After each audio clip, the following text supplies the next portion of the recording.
It's gonna be a good one. It's gonna be a good one.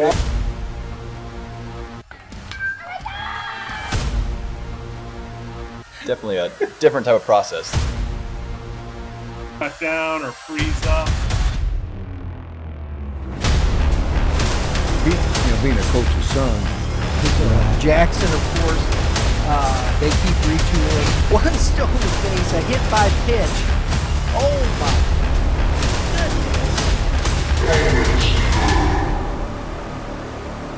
Hello everyone, welcome inside the Red Earth Production Studios for this edition of YBMcast Baseball Talk.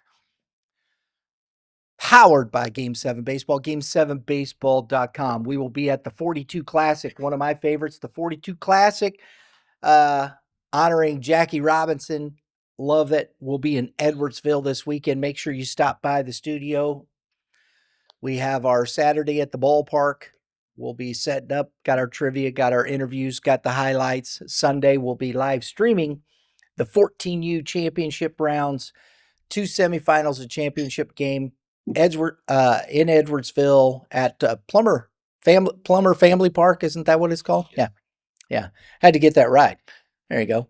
And so we're looking forward to that. Going to be a fun weekend with Game 7 baseball. But today, as it is, the guru himself, Mr. Kevin Mulder, running around the state as always in this busy time. How's it going out there, man? It's been good. Obviously, tough end to last week with all the weather, but back at it this week, and there's been a lot of good baseball. So some throw-in games, right? I know you saw a good one yesterday. I saw a dramatic comeback as well. So it's been fun. It is, man. We've got some really high-level baseball. It was the atmosphere. These are one of those, the stands. I mean, Zumwalt West, it's not real big in the sense of where there was people standing on top of people. Quarters. Yeah. Yeah. And it was a great atmosphere early on in the season. So today we're going to start off with in the central part of the state, there was a good one, a good matchup yesterday, one of our must-see games between Rockbridge and Jeff City. And here, Jeff City, I didn't have them in the top 20 to start, kind of waiting to see what's happened, but they had a 9-3 win over Rockbridge yesterday. Jeff City's starting to play some good baseball, Kevin. They are. They had a tough year last year, and you know what? I think it's fair for them not to be in the top 20 to start out. And they were on deck. In our prep baseball rankings that are on deck, so one to keep an eye on. And obviously they had the top recruit or the top pro prospect in the state in Jordan Martin. But it's good to see them get off to a good start. They're now 7-3, and obviously you got Jordan. There's some really good players over there. Bodie Shenawork, Eli Miller. So there's a lot of positives, and it's good to see them back on track. And they've had years. We've seen them in the Final Four relatively recently. They've had some good, strong teams, well coached. So it's a big win for them with Rockbridge. Obviously, that's a little bit of a rivalry. Rockbridge is a great program. So big win for Jeff City. Absolutely. Up next, this is one that, we're close to it. The GAC, kind of sitting there. You never know what you got. We had the conversation with Coach Friedline at the beginning of the season. Not really knowing what to expect, but Hal North has started off probably one of the best starts they've had in recent memory. I didn't look it up, but they're 6-4 and a big win over Liberty, Wentzville yesterday in the opener of the GAC. And Kevin, this Carter Stover kid is pitching lights out. Yeah, they got an ace, and when he's pitched, they have a really good chance to win. And it's good to see Hal North get off to a solid start. That's a program that has a good tradition, but has been down over the past few years. And Carter Stover's kind of leading the way for him, and it's a big arm. Signed at Missouri Southern, senior right-hander, upper 80s fastball, and he's really setting the tone for them. So especially on days when he's on the mound, I don't care who it is, you're going to have your work cut out for you. I think we mentioned this the last time out. This is his second outing with double-digit strikeouts in a game. He had 12 in I think the previous start. He had 15 Ks yesterday in 6 innings pitched, only gave up 3 hits. I don't care what level you're pitching at, 15 Ks, that's tough to do. He's starting to stack them up. A couple good ones in a row, and obviously pounds the zone and comes right at you, attacks. So, it's good to see he's working deep into ball games, and he's doing a really good job. There you go. I went last week before all the rain came and watched the Forza Maltese St. Charles West baseball game.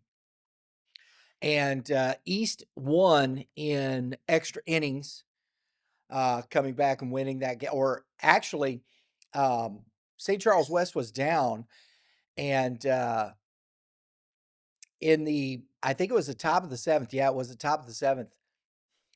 The East pitcher gave up a couple of hits here. It was 1 out, and up strolled Brennan Gehring and delivered a 3-run bomb that tied the game. I was like, don't throw this kid a fastball. What does he do? He threw him a fastball. Pew. You learn quick. But and so I watching this, but they ended up losing, and they're 2-2. Yesterday, opening GAC North, they're playing Warrenton, which this is a top 20 matchup. I had Warrenton up in Class 5, St. Charles in Class 4, both ranked teams. You have to watch St. Charles West. They play a tough schedule. They're playing Class 6 schools. They go out. That's one of the things I have a lot of respect for Nuru Allen as the head coach there. He stacks that schedule, and these guys are prepared when it comes to conference play, Kevin. Yeah, Coach Allen's doing a good job over there, and has them ready. And there's so many good teams in that surrounding area, and they're not scared to play them. So it pays off when they kind of come back into class. And I know Carter Martin started for Warrenton and threw well at the start, and then West kind of got to him as the game went along. But yeah, St. Charles West is off to they're going to be a team to be reckoned with in their class as the season progresses and we get down into postseason play. I agree. I agree. I think they're going to be there in the end and making something. I think Class 4 is so wide open. There's so many good teams. I think it's one of the deeper classes in the state as far as just overall talented teams, and I think it's kind of a toss-up here as you start moving into the postseason. There's a lot of good teams there. Just one man's opinion, Kevin.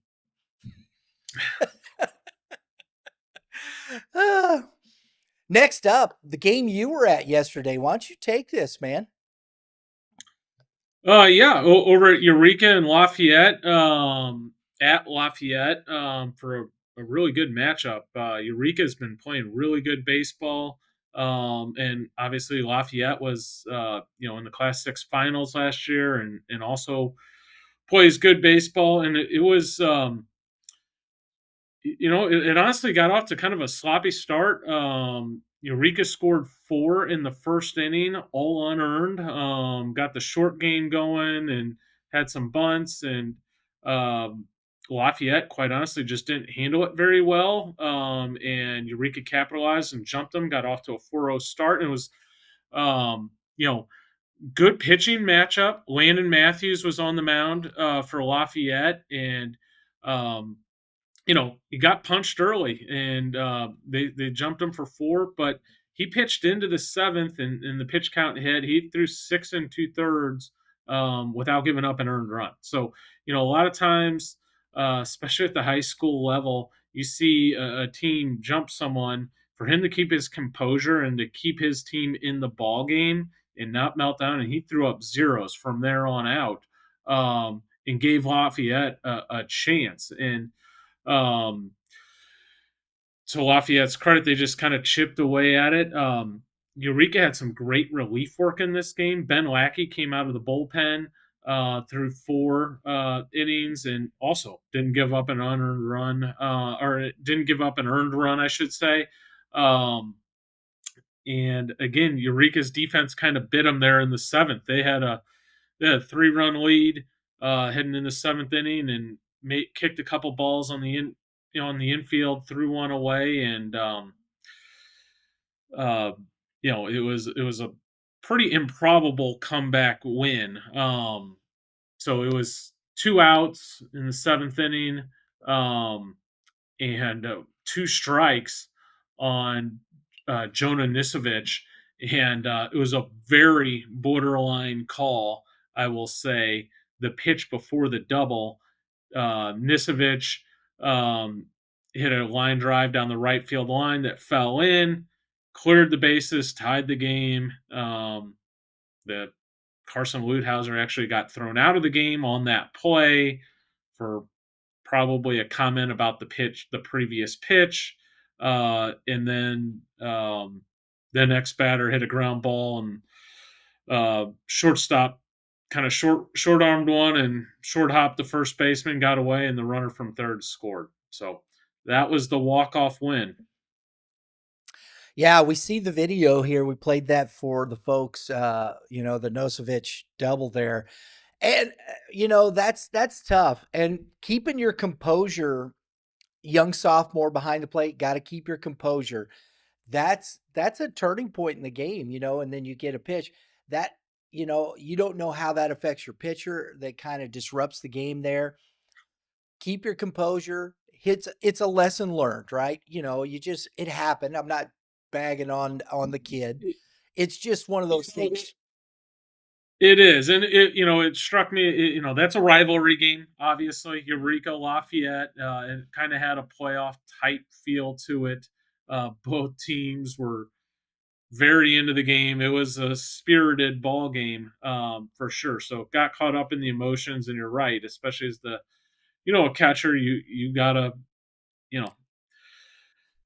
got to keep it together. You're back there with that umpire. You've umpired before. You two are a team, and there's going to be some disagreements, and usually there can be some give and take. I might be able to get away with asking you, hey, didn't you have that there? Hey, right, Kevin, maybe I missed that one, or no, I had it there. You get some of that. I think catcher, that's an art of catching. Certainly, there's ways to phrase things and go about any disagreements with your umpire. And I think that's exactly. And just my experience with catchers, a catcher will work you. If you got a good catcher, a catcher will start working, especially if he wants that outside corner. He'll start working as far away as he can. And as an umpire, I know that. And I'm going to say, you got to bring it in a little more. I'll tell him that. Yep. No, yep. That's too far. That's too far. Okay. And I was like, and then strike. And he goes, now I know. And that's the rhythm of umpiring, I think, especially in high school baseball. You got to give your catchers an understanding of what you're seeing throughout the ball game. And I don't know if that happens as much as it should, personally.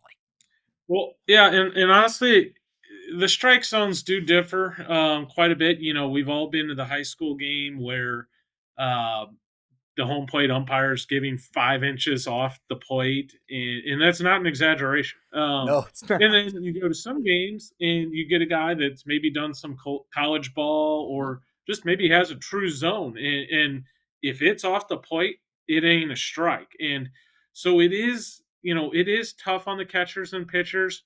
They do see significantly different strike zones, I would say, on a game-by-game basis, and that doesn't necessarily happen to that degree in college baseball and pro baseball as it does in high school. So it can be tough to deal with that, but by then it's the 7th inning. You kind of know the zone. It wasn't an inconsistent zone whatsoever.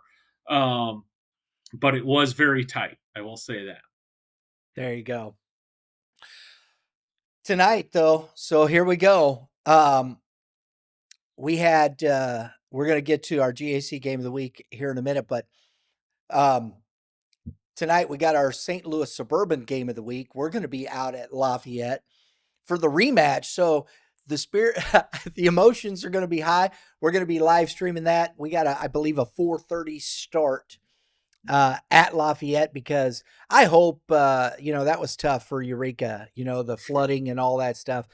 That's a tough gig down there. Hope everything will turn out well. No real big damage for the high school there. With the Eureka field being flooded. Yeah, that's tough. Yeah.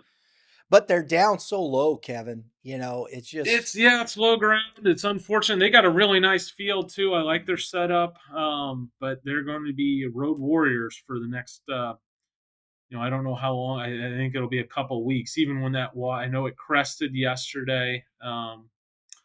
But I believe there'll be a cleanup process, obviously, and I don't think it's as simple as the water's down the field's dry. I think there's a little more to it. So, probably a good couple weeks I would imagine. That's going to be tough for this team. I don't care. As a high school player, going on the road all that much, it disrupts your whole routine, and so it's tough. It is. I do think they're built just fine. They got some experienced infielders with Reg and Ringy there, and they got a really good pitching staff. I've talked about Ludhauser at catcher. They have one of the best teams in the state, in my humble opinion. I think they'll be just fine, but yeah, there's definitely, especially as it goes, a cumulative effect. Being on the road every single game. Now, it's not like the big leagues or even college baseball where they're traveling and staying in overnight and that wears on you. But, it is getting on a bus. It is the comfort of not playing on the comfort of your own field and kind of knowing the nuances and playing on a different field every single time. That is a disadvantage, and, that probably will have a negative effect. But like I said, they are super talented. They are experienced. They have a good team. They are really well coached. I'm sure they'll pull through it eventually. Yeah. Tune in this afternoon, 4:30. Our pregame starts at 4:00. We're going to have a great opportunity to showcase the St. Louis Suburban Conference. These two top teams in the state here, Lafayette Lancers taking on the Eureka Wildcats. So appreciate you joining in. Kevin, we're going to go a little bit here. I'm glad you corrected me, because I had made a mistake earlier, and Kevin goes, "You can't say that." Well, and then I retracted and said you actually can say it, but not within the format that I see. Yes, it would have, because Staley continues to roll, Kevin. New head coach taking over. Josenberger is taking over for Coach Wilson. DeAndre Josenberger. They had a extra inning win, 2-1. Blue Spring South is playing really good. Ben Bear's got that team playing really well over at Blue Spring South, but 11-0 out the gate. I knew Staley was good. We had him up there, but I tell you, in that District 8, it's going to be tough to take those guys down. Yeah, Staley is just one of the best teams in the state. Have them up towards I think they're number 3 in the rankings. Jake Thomas threw for them, started on the mound, the senior right-hander, going to Butler, struck out 9 guys, no earned runs. And they just have pitching depth that rivals Francis Howell's. And those are the 2 teams in the state that just, it's not, hey, I caught them on the day that, their top arm's throwing. No, you play them, you're going to see good pitching. And those are the 2 that have that, where they can really spread it out. Eureka has that as well, I would say. But I think I would say Staley and Howell is a tick above, and just with experience and just the amount of depth that they have. But they're going to be tough to beat. And they're obviously battle tested. It's a great district, and Blue Springs South is also playing extremely well. So well played game, and it was a big win for Staley. We're going to have our must-see games here, so stick around at the end of this, but give you a little heads up. One of my favorites, I know it. Kevin's going to know that. Moberly taking on Eldon. I think it's a Class 4 matchup. There it is, right? Kevin's like, Yep. you knew it was coming, right, bro? Oh yeah. But Eldon is playing good baseball. Eldon is one of those programs that's pretty consistent in Class 4. They put up wins every year, so this is going to be a fun matchup. So a must-see game. So if you're in the Moberly Eldon area, take it in, man. It is at Eldon, I believe. Yeah, in Eldon, Missouri today. So check that out. Kevin, moving on here. Ozark started off sluggish. But since then, they've kind of put it together here. Hudson Roberts with the bat on the mound yesterday. Hudson Roberts was 3 for 3, 2 dingers. Or not yesterday. This was Monday, April 7th. I'm sorry. But I wanted to go back to this because it was it was on our must-see games on Monday when we were at Blue Springs. But he had 2 home runs. Not to mention, he was 6 innings pitched, 3 hits, 0 earned run, 4 Ks. I mean, you can almost say he single-handedly won the game. So, yeah, obviously baseball is a team game, but that would be as good of a case as you could make for being a one-man show, right? Hudson Roberts, one of the top 2A talents in the state, great athlete. I know he scored 1,000 points in basketball. So just an athletic kid. I really like his upside on the mound. That he can get it up into the low 90s. And he can obviously swing the bat with 2 home runs. And Ozark is a really good team. They got a good group, and for them to knock off a really good Willard team is an impressive notch in the belt for Ozark. That they handed Willard their first loss of the season.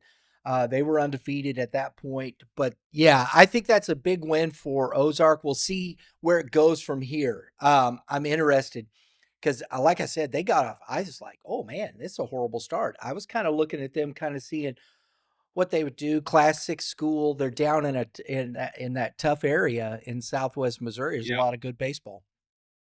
A lot of good baseball, but they have a super talented roster. Rylan Sutton is down there as well, one of the top left-handed bats in the sophomore class. So a lot of good competition, and you know what? Willard always puts themselves out there too. They're not going to go undefeated, and that's by design, and that's because they're playing a strong competition. They've been off to a great start, and I don't think this will slow them down. They're just playing good teams and came out on the wrong end of one. That is a fantastic segue, Kevin. To our next one. But congrats to Ozark. And what does Willard do? They come back the next day, yesterday, and they're taking on Nixa. Yes. Levi Hilton on the mound, 6 no-hit innings, 3 base on balls, 8 Ks. Levi Hilton getting it done again. Willard wins over Nixa 4-1. Again, see, that's what I mean. It's tough, man. Yeah, you're playing teams like that. Those are coin toss games, and you turn around, you lose a game to a really good Ozark team, then you turn around and beat one of the best teams in the state in Nixa. And Nixa is about as talented as anyone, and positionally they might be the most talented team in the state. And if they're not, they're right there. A lot of talent. That's a big showdown. Top Class 5 versus top Class 6 down in the Springfield area. Both of those teams have legitimate class championship ideas. Willard in Class 5 and Nixa in Class 6, and they're both validated. So that was a heck of a game there. I was surprised the day before, though. I think it was at Marshfield. Marshfield, we have number 16 in our Class 5 polls. They beat Nixa.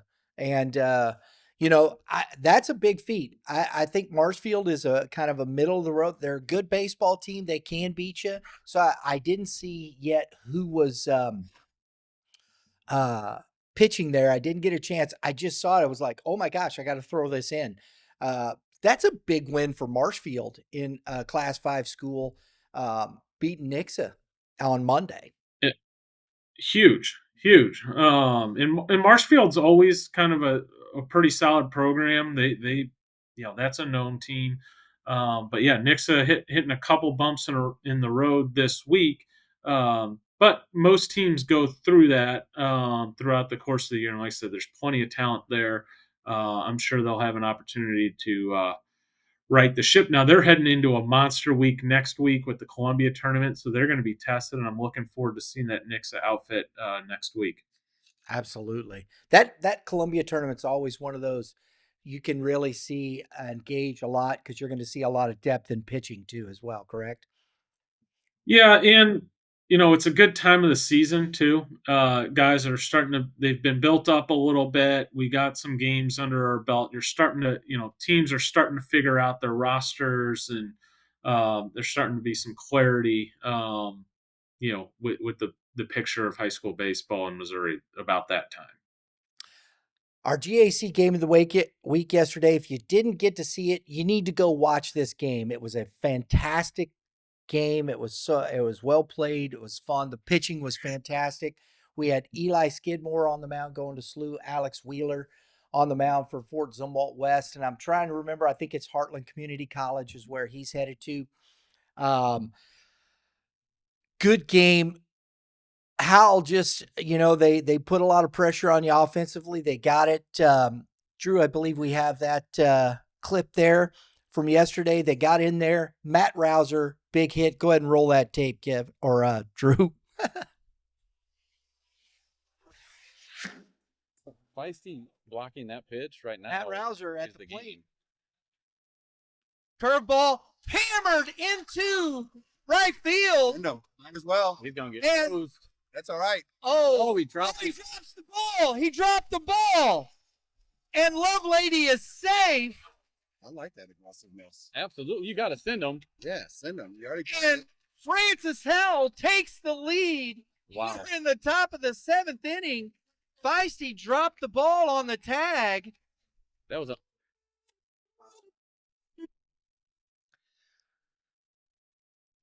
That was kind of one of those, Kevin, where I was kind of like, and when he dropped the ball on top of it, I was like, oh my gosh, because, Michael Wolf threw a seed running away from, he's right-handed. He catches the ball, turns, and threw a rope.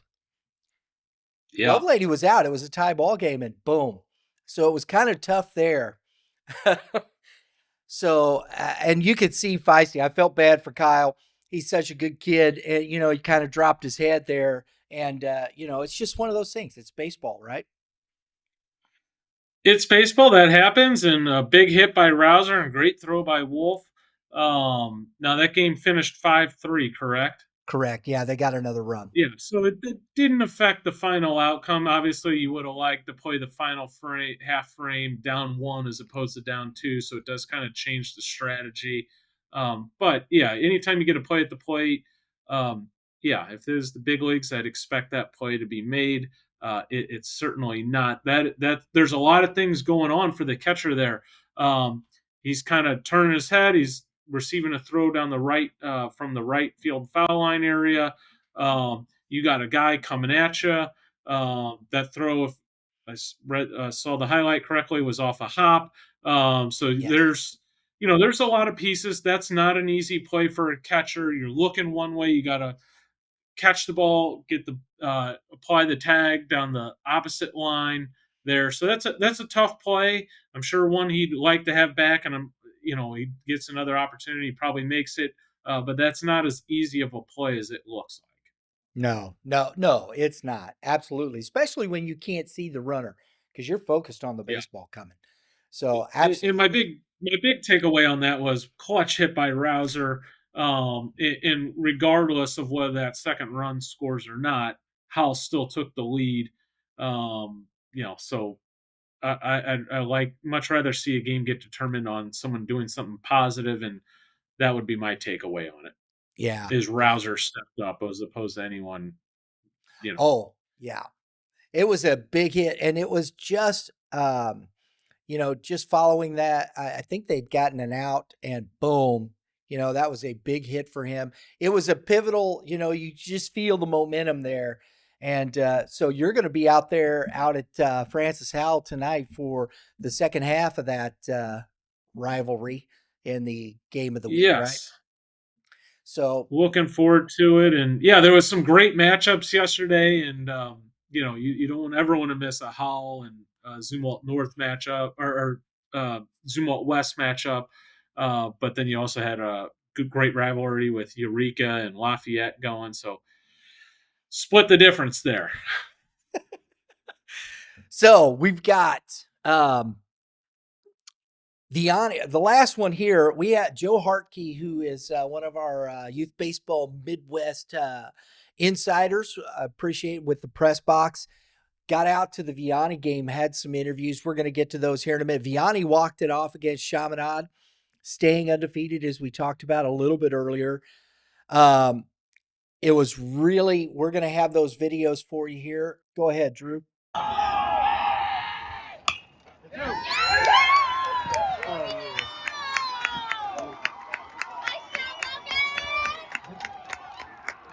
Youth Baseball Midwest, this is Joe Harkey with your MCC coverage. I'm here with Coach Dave Stewart of the Vianney Griffins. Coach, how you doing today? Great. Beautiful day of baseball, good weather. Can't complain. Awesome.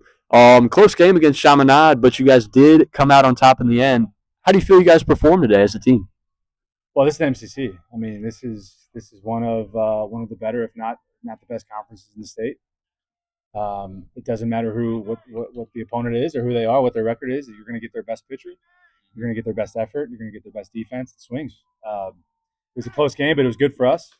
It's what we needed, and it was good again. An exciting game for us. Awesome. Yeah, definitely an exciting game. Pretty close one. That walk-off hit from Logan Bauman was pretty electric. But what are you guys looking to do and maybe improve upon? I know you won, but heading into the second game of this matchup. Yeah, we just talked about getting our swings off. I thought we had really timid swings today. We were kind of guessing at pitches. We weren't hunting our pitches in our spots. Their guy was nice today, but he was a little bit wild. So I thought we were chasing a lot. And then when we actually swung, they were kind of lazy swings. So our hitters know that. We played phenomenal defense, which was great. Struggled a little on the mound, but all in all, I think we did enough to obviously get the job done. Awesome. Thank you very much. Youth Baseball Midwest, Joe Harkey here with the MCC coverage. I'm here with Coach Tyler Schilly. How you doing? Doing all right, Joe. How are you? Close game today. I think both sides played pretty good. Just a couple questions for you. How do you feel about your performance as a team today? I'm really proud of the way the guys competed. Our guy on the mound, Cooper, kind of struggled a little bit with command, but he was really, really tough and got out of some jams. Swung the bats okay too. We just like to pull it out in the end, obviously. Awesome. Yeah, definitely stayed with them up until the very end. What do you think you guys can improve upon in the next matchup later this week? We had a couple of situations where we had guys on and maybe didn't move them over, and we could have. And then really just, I guess, one defensive miscue that led to a run. We had a relay play that we didn't execute. Maybe throw a few more strikes on the mound. But honestly, I thought we played a pretty clean game, and they just had one more hit. So not a ton to complain about. Yeah, awesome. Thank you very much. Yeah, appreciate it. Appreciate the walk off there. That was fantastic for Vianney. The interviews with the coaches that Joe got at the game. We appreciate Joe going out. Now Joe is a Vianney student. We love this part of it. We've got Joe Hartke is covering the MCC for us all year. Make sure you stay tuned for more. We appreciate him getting out to that ball game and covering the MCC for us. Vianney staying there. Undefeated. Vianney is playing much better baseball this year. Kevin, they're playing up to their potential, I think. Yeah, and maybe even exceeding expectations. And I had very high expectations. What I mean by that is they had last year it was a tough year. They got bit by the injury bug. This year they've been bit by the injury bug again. And, I was almost expecting a little bit of a step back due to that. They had some big pieces out. But, going through what they went through last year, obviously has prepared them for those situations this year. You got an older team. They are playing great. And right now they're about as good as anybody.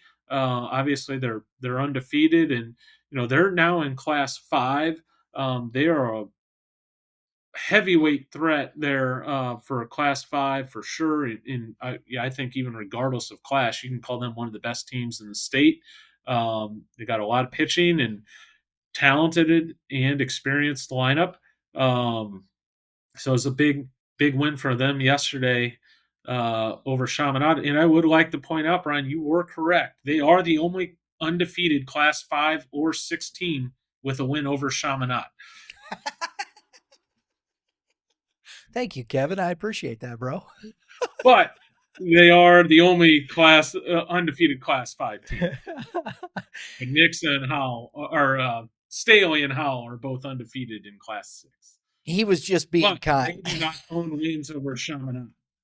No, they don't, by golly.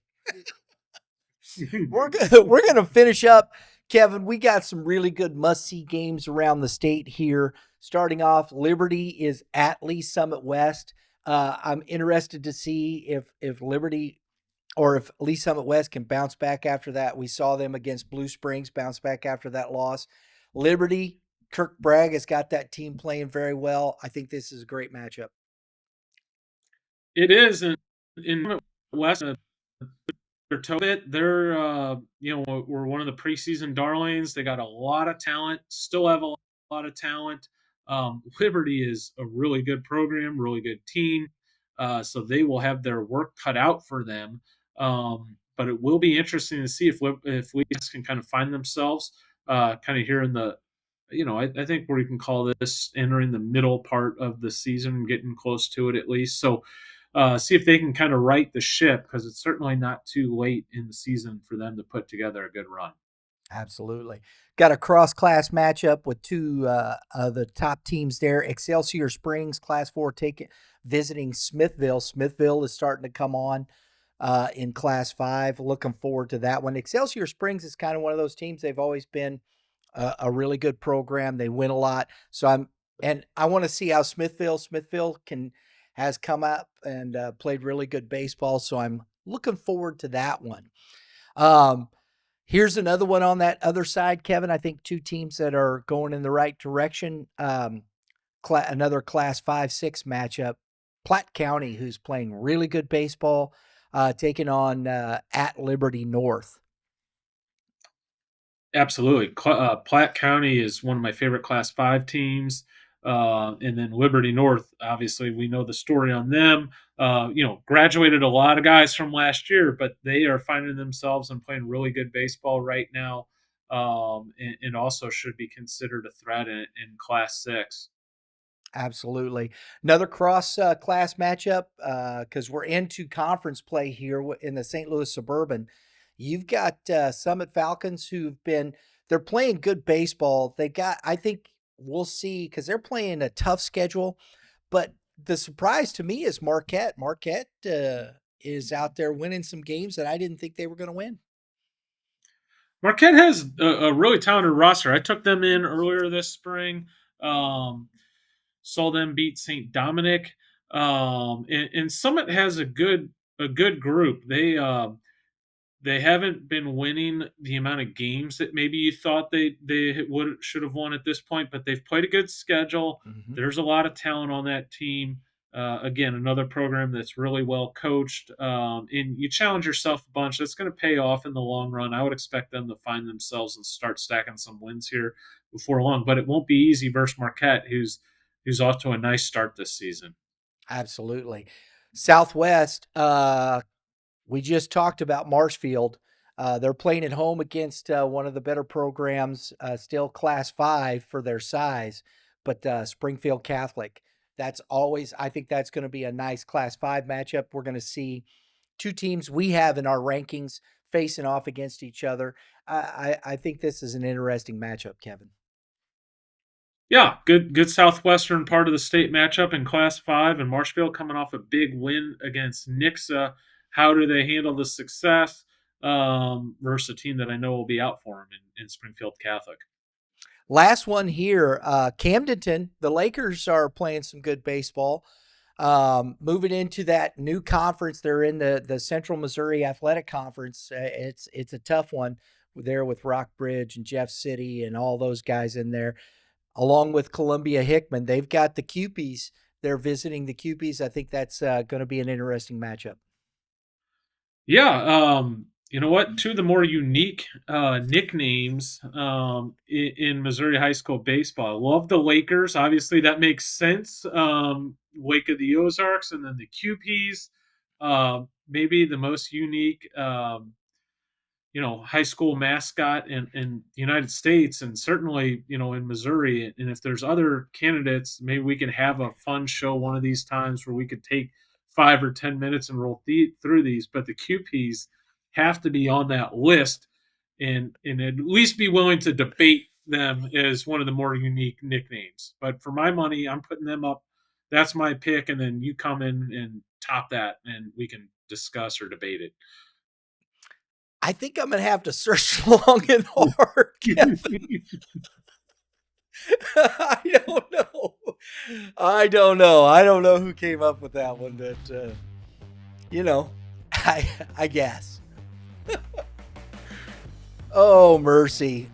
As always, my friend, thanks for coming on, dropping the knowledge. It's fun. A lot of baseball, a lot of good matchups today. Everybody enjoy your baseball day. Kevin, enjoy that Francis Halford Zumwalt game. We will, and you enjoy yours. It's going to be a little warmer today, which is nice, and should be great baseball to take in across the state today. Absolutely. Folks, we appreciate you tuning in. If you like what we're doing, if you like the show, hit the like button there. Hit the subscribe while you're at it. We appreciate your support. Get you the dinger over here. Get you notifications for upcoming episodes such as this. Make sure you tune in today if you're out and about. 4:30, first pitch. Lafayette Lancers taking on the Eureka Wildcats for our St. Louis Suburban Game of the Week. We appreciate it. Everybody, have a great day in the Lord. All you pitchers, give it to them, Kevin. Keep throwing strikes. And you hitters, hit them where they ain't. We'll see y'all next time.